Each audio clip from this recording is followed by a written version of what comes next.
Hi guys, welcome back to my channel.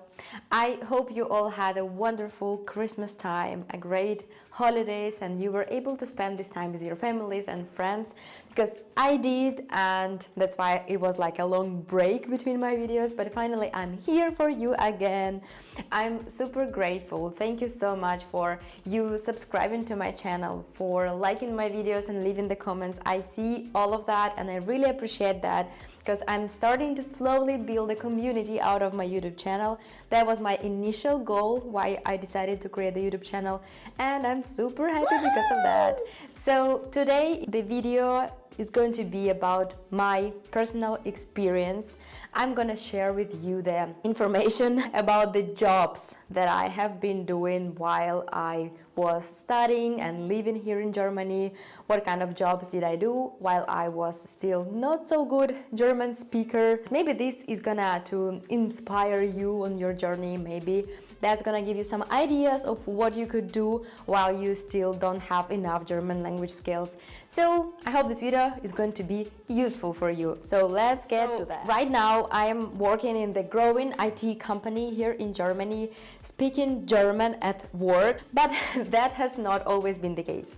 If you know, or maybe not, I came to Germany to study my master's degree in English. My German language was almost equal to zero. I had some savings before coming to Germany because I had to apply to my student visa here, and in order for that I had to have some specific amount of money to live.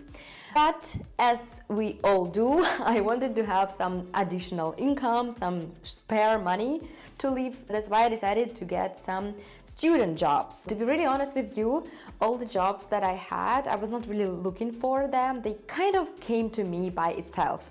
The first job that I was doing here was in the garden exhibition in the city where I live, in Heilbronn. And this garden exhibition is called Bundesgartenschau. So this is like a garden show which is held in different cities of Germany every 2 years. And at that point, at that year, this exhibition was held in the city that I studied at. And I applied to a student job, which was basically to present specific projects that the students of the universities here in Heilbronn created. And those projects were like different machines. For example, one machine was planting the seeds into the pot, and then afterwards you just put the water in it, and after like a month or so you get the flowers. Or like there was also virtual reality machines where you can just ride a roller coaster, a famous Silver Star here in Europa Park in Germany. Also like stuff like that. There was also like the virtual orchestra and different things. But at that moment my German was like not so good, and obviously I could speak English but German not really. But my job was to explain these things in German to people. Oh my goodness. My goodness. It was really hard. I struggled a lot. I even cried on the first day at work, and I was thinking that they are gonna to fire me. Luckily they didn't. But this job helped me so much to improve in German, honestly. Obviously at the beginning I just learned a few phrases that I used every day. I just repeated them every day to every customer who came, and that's how I kind of was at my work. But after some time I noticed that I was able to speak a better German, that I was able to understand German people talking to me on different topics, because sometimes the people were just coming there to talk. I am super grateful to that job because I really improved my German. And that's honestly the tip number one that I'm giving to any foreigner I see here in Germany, is that you have to start working with German-speaking people. All the courses, yes, it's good. Learning the vocabulary, good. Grammar, perfect. But when you start talking or like surrounding yourself with German-speaking people, that's when you actually start speaking German. Believe me. Believe me. So at that job I earned like 12 euros per hour, and the hours were not that many.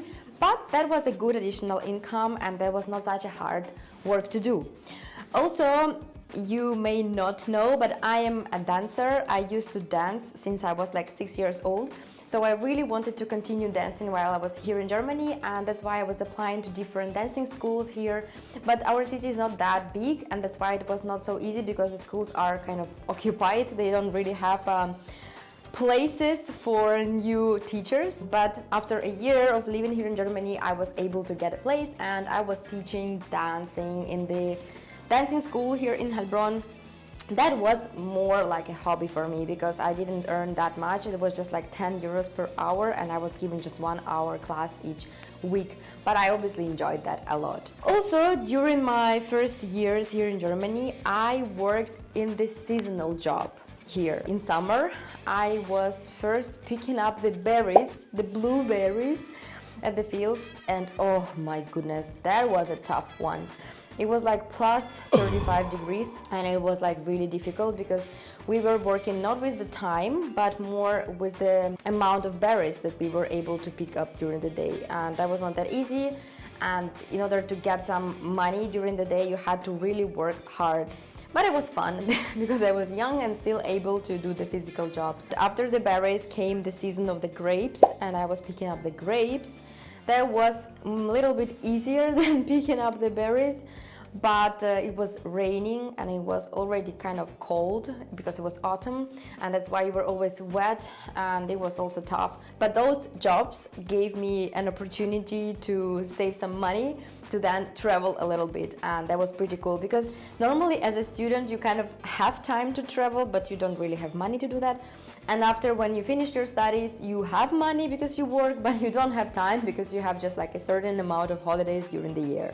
So after this garden exhibition and all the seasonal jobs were ended, I started to think, what can I do next? And I got the information from the university, from one of our professors, that I could work as the working student at our university. So I was working as the HIVI, it's called. So it's like studentische Hilfskraft, like a student helper. And I was giving the tutorials, sort of lessons, to the master students, the students that were studying the same course as I did.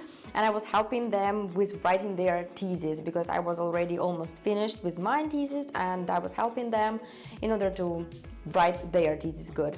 I also were helping our professor to grade the assignments. Afterwards, I got an offer from another university, which is close to our university here in Heilbronn, and there we were helping with my friend, we were helping the professor to write the PhD, and that was like some research, some paperwork, also Excel tables and things like that.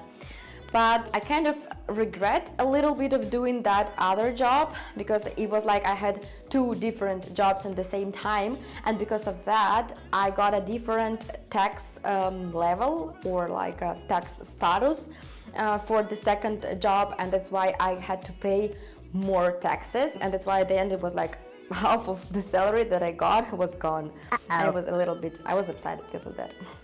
Yeah, but it was also a good experience for me.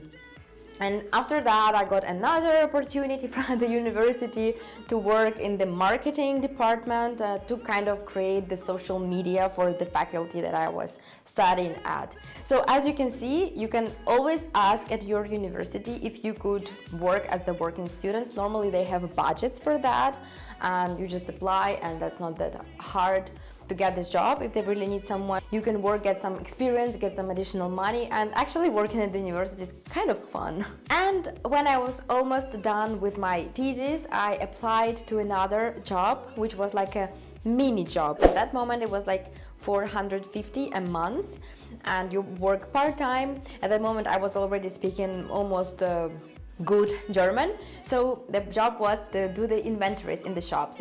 We were driving to different shops, and we were just like working with a specific gadget that was like scanning all the items that they had at the shop, and that was basically the job. So I was paid per hours. I was paid around 10 euros something per hour, because it was like the minimum that you can get, and it was fun. I was already speaking enough German to understand and to communicate with people. But you could also do that job if you only speak English, because we had one guy, he spoke only English, and we were translating the things to him, so that was not that hard. Afterwards, I was done with my thesis. I found the job that I'm working at right now. And also the job that I'm working at right now, I got this information about the company from the professor at our university. I was working with him to grade the assignments, as I said, and he told me about the company because he was also working part-time at that company. So this professor told me about the company, I applied, and yeah, I ended up working there for already 2 years. So yeah, that was it. That was my story, the jobs that I did during my whole life here in Germany, during the 4.5 years of living in Germany. As I said, I came to Germany without speaking any German. So I was kind of creative with the jobs that I did. I think maybe this is going to inspire you to make you also be more creative with the ideas what you could do while you still don't speak enough German, while you are still learning German here and being a student here. So I hope you liked this video. I hope this information was at some point useful for you. If yes, please like it. I hope you already subscribed. If not, please do that now. Leave a comment down below. Maybe you also already worked in Germany as a student. Let me know what did you do. It's kind of interesting to know. And see you in the next videos. Bye!